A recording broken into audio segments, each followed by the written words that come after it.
Hi guys, it's me, Karen. Hope y'all are doing well. I apologize for not being around. I have not been feeling so hot since about the 4th of July.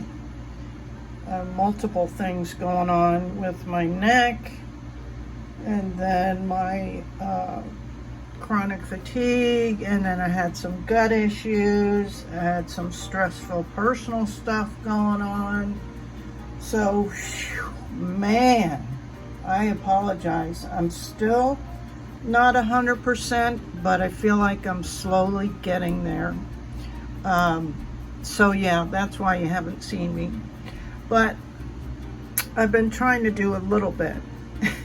Anyway, I appreciate your patience. I really do. So I'm going to get really adventurous and try doing something with a mixed metal, but not just mixed metal with brass, copper, and sterling silver.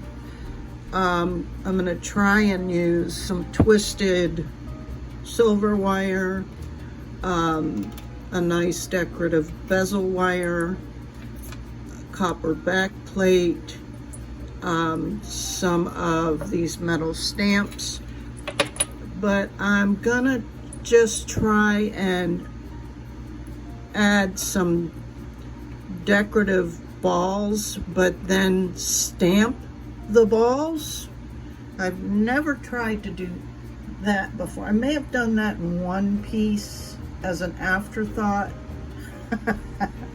but it wasn't fully intentional. So this is going to be an intentional thing, and I'm going to be using this gorgeous Astrophyllite, and this is going to be a personal piece. At least it'll stay with me for a while. And in a members only video, I'm going to be discussing this gorgeous stone. So if you want to support my channel in any way, YouTube has the super thanks that you can donate any amount that you wish, and my main platform is Buy Me a Coffee, where you can just buy me, cups of coffee, or you can sign up for some memberships at different levels where I do different perks, and this discussion of this stone will be one of them. So I appreciate my recurring members. You know who you are. Thank you so much. And thank you for my recent supporters. I'm sorry, I still have a little bit of a brain fog. I appreciate the super thanks, donations. Honestly, I do appreciate you so much. So without further ado, we'll get started. So first off, I apologize for the fan noises, but it's just too hot in the studio without my portable AC running, and then of course I have my exhaust fan running, so I do apologize for that. But we're going to go ahead and measure and cut the bezel wire. And y'all know that I like to use a plastic card and put some double-sided sticky tape on there. It just kind of holds the stone on there from slip-sliding so much. And I am wearing my jeweler's glasses because my vision that's another thing that was going on. They thought I might be developing glaucoma, so that was a little upsetting. But they say no right now, but that my optic nerve in one of my eyes is oddly shaped and larger than the other one, so it is something to keep track of, but still. Okay, so I'm going to measure this out and give a little bit extra around so I can file the ends so that there's a perfect connection to make soldering easier. And it's okay if you have to double and triple check this step. Otherwise, it'll be a waste of metal. And you know me, I hate wasting metal. Okay, so this then, we'll go ahead and cut with a metal shear and try and do that as straight as possible. And then I'm going to file the edges, the ends, I mean, because you can tell this one is lopsided. So I will do that next.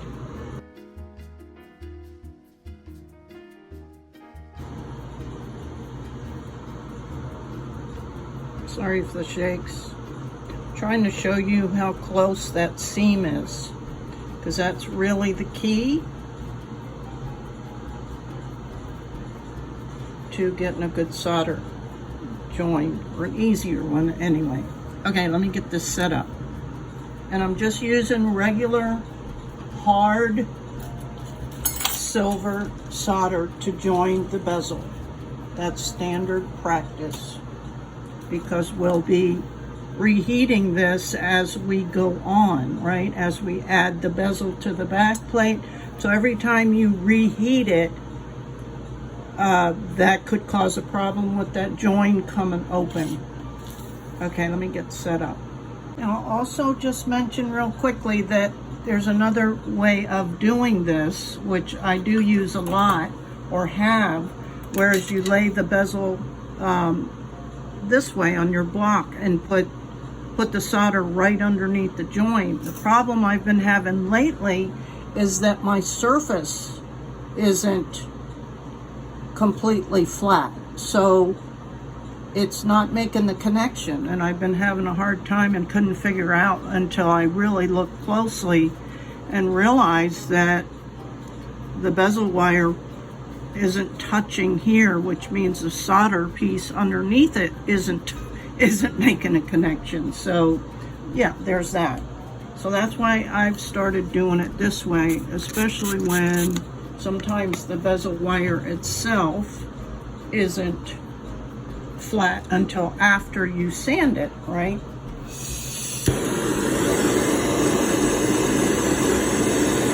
So that first step there is just to kind of burn off the flux.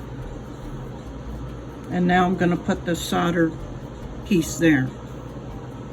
And I had to pause because I couldn't find the connection. You probably couldn't see it either. So I shut the camera off and had to really put my face inches from the piece, which isn't always possible when it's hot down there. So, okay, I'm gonna try and reposition this a little bit.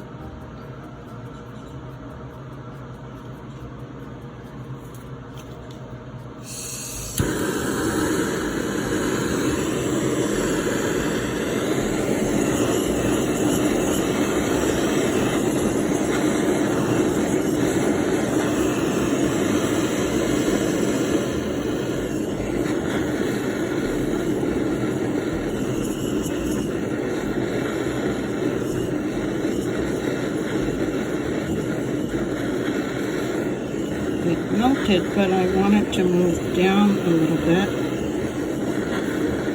There we go. Okay, I'm going to put it in the quenching water.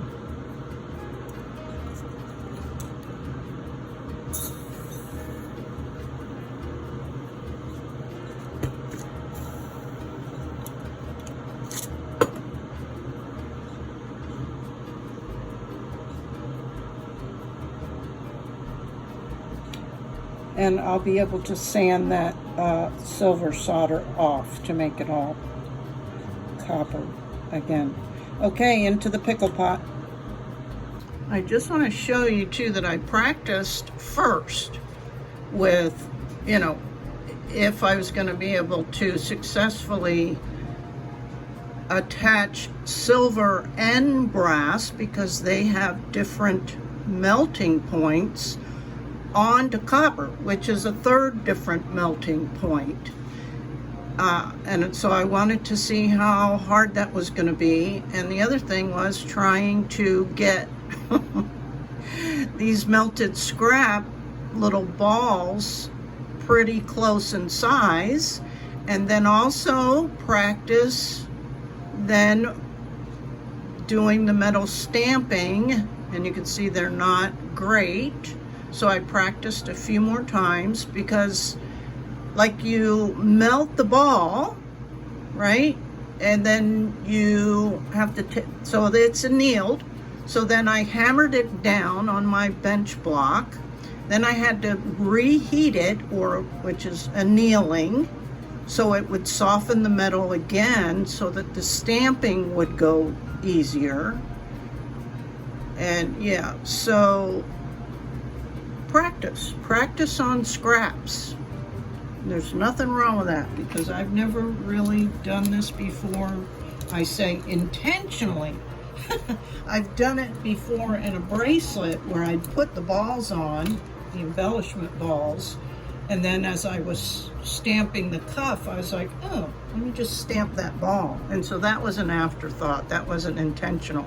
And as you know, happy accidents are a lot easier to do when you're intentionally trying to accomplish something.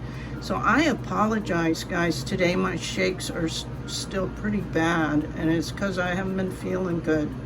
But so this is a sterling silver ball, and here's a brass, and they're pretty close. I'll take that. And the stamping was better than the other practice piece, so I have to go ahead and do 2 more of these before I do everything else. Just thought I'd share that little bit with you. There's a lot to this stuff, guys. It's crazy. I don't even know why I do it sometimes, because it's so hard, and you really do have to be kind of at your best.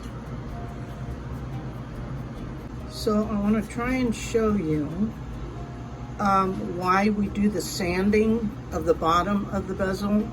And this is like a super important part that will make life a lot easier. And I'm still learning, guys. I'm a newbie for sure.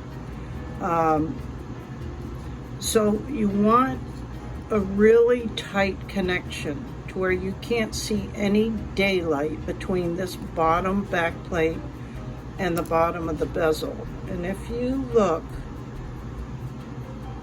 really close, especially over here and right here, you can see daylight. And you can't use your fingers, remember, to push it down while you're heating it, because it's blazing hot. So that's the theory behind filing or sanding the bottom of the bezels, is to try and get it level. The other thing I'd like to share with you, as much as I tried early on, this is something new I've just learned, is I still wasn't getting it flat. That's why I was having such a hard time attaching the bezel to the back plate, is there would be these little spots that still weren't touching, and I'd hammer the back plate, and that I'd even take a little soft mallet and try to hammer that. I'd try to take my pliers and push that down. It's really when you're forming this bezel wire, I keep checking as I'm going along to try and not get it too wonked out, because again, that's not something I've heard people address, is because we're so focused on getting this matched up that we're you know, pushing and pulling and and not getting it exactly level all the way around. So that was another really important thing that I recently learned. But okay, so I'm going to go ahead and sand the bottom of this and see if we get a better connection.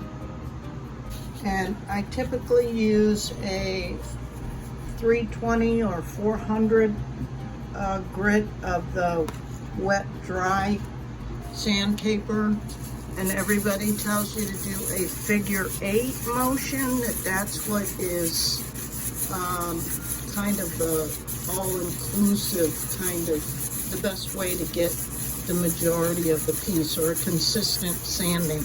And then of course you turn your piece around and go this way, and then you can even turn it sideways. Just make sure you're not, you know, distorting the bezel again, and you'll want to check it with the stone again before you solder. Okay, so I'm going to keep doing that. I'll be back.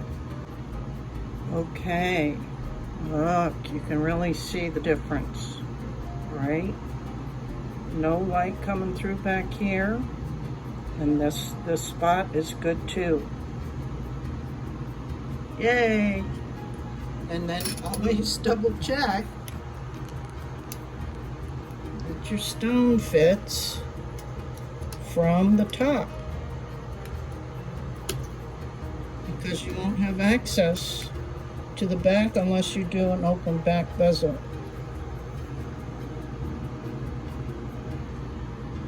Okay, so I'm set up to attach the bezel to the back plate, and I'm going to be using medium solder and as little as possible. So small little bitty chips or wire, whatever you prefer. And like, I don't know if I can show you how small they are. That small. So if you're wondering with my shakes, do I lose a lot of these? Yes, I do. Okay, and I think I'm going to leave that. I'm going to burn the flux off, and then I'll put my little solder chips on the inside of the bezel, and I'll come back. I'm going to do my best to show this to you. You can keep a watch and see for the flash when that melts. And yes, I'll be heating from the bottom as well as over the top. It's about getting your whole piece up to the same temperature, and then when it is, kind of focus on the soldered chips, and it should flow nicely.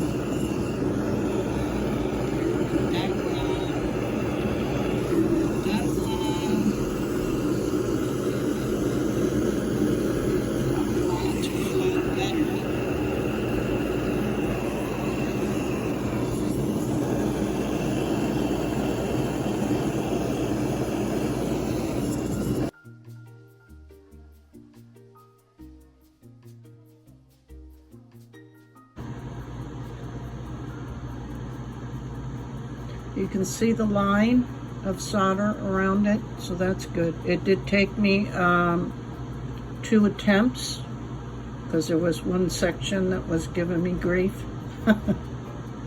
Of course. Okay, so now I'm going to put the little embellishment balls on and attempt to solder them on. So let me get set up for that.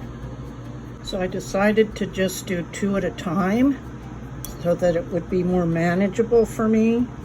And so far so good. So those moon embellishments are on there, and they look pretty centered. So I'm going to put this back in the pickle pot, and then I'll do the ones on the side. Okay, so that placement of those was really hard, and it may not be perfect, but I'm going for it. And what I did was I put a little piece of chip solder underneath each one of those. I sanded down the back of the little embellishment balls so there's a good connection. So hopefully the silver ones worked great. Let's see. This is a higher melting point than the silver, and fingers crossed.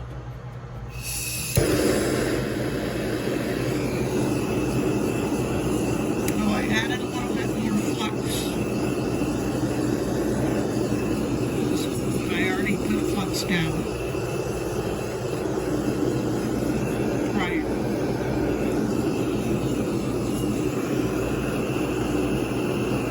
So really just trying to focus. Once I get the piece all up to, you know, a consistent temperature, then I'm going to focus on each one of these brass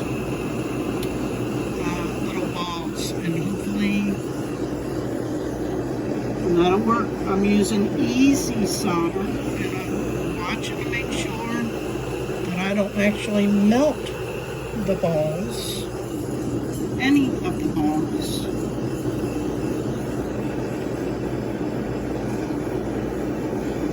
That one just moved, so I think that was a solder melting. We can never be 100%. We're close.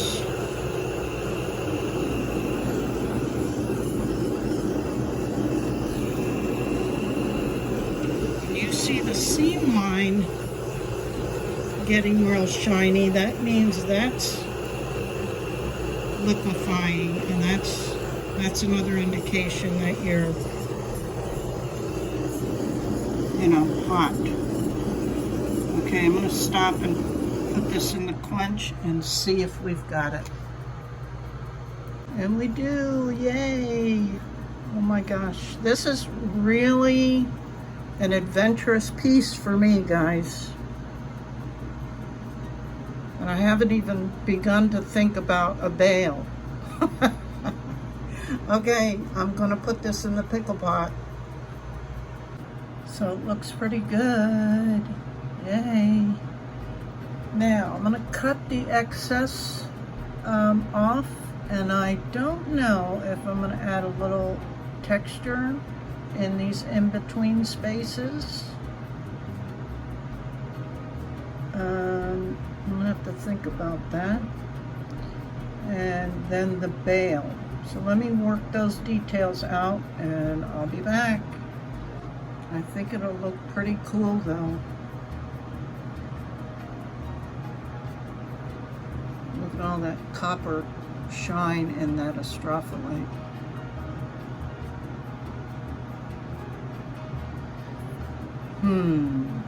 Decisions, but I'm happy with what I've got so far.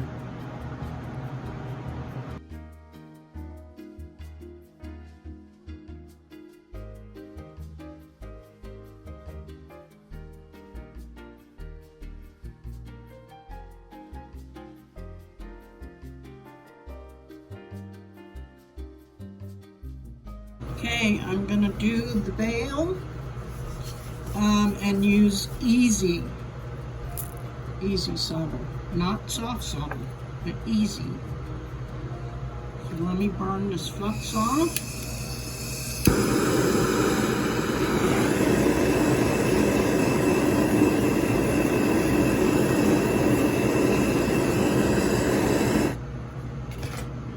And I'll put the chips on there and I'll be back.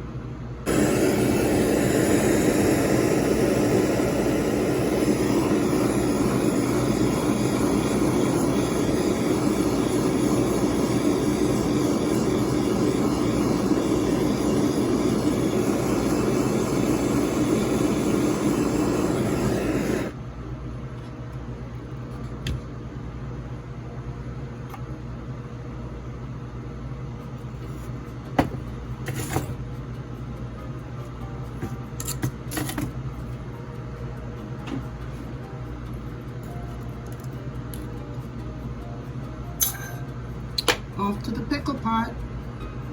Okay, I went ahead and put a couple of soldered a couple of jump rings on copper.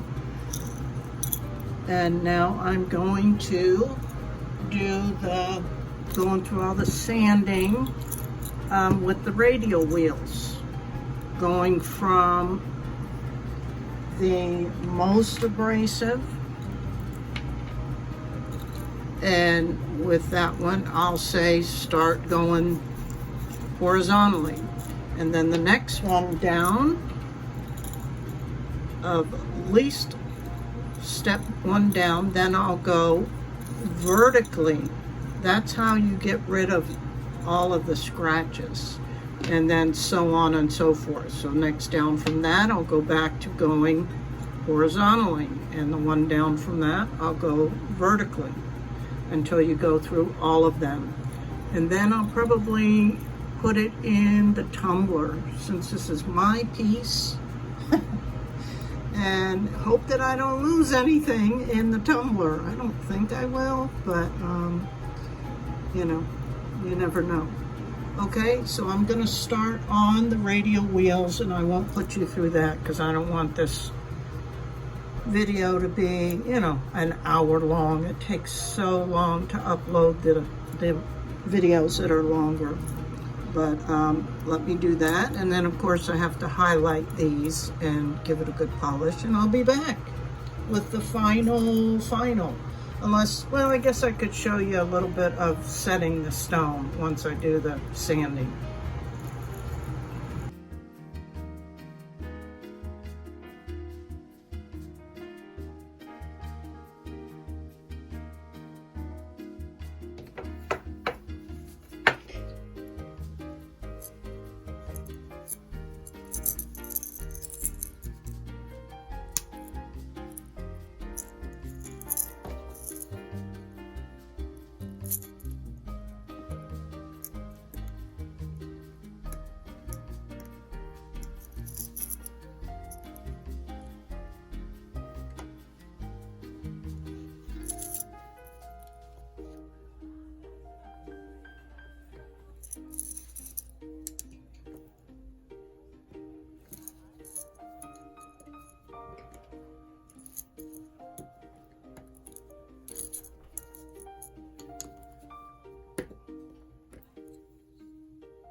Here's the final piece, guys. Ooh, man, it looks so gorgeous. And the tumbler did a fantastic job with polishing it up. Wow. Isn't that stunning? And I'm pretty geeked about these little embellishments that are stamped. And I did just add a little bit.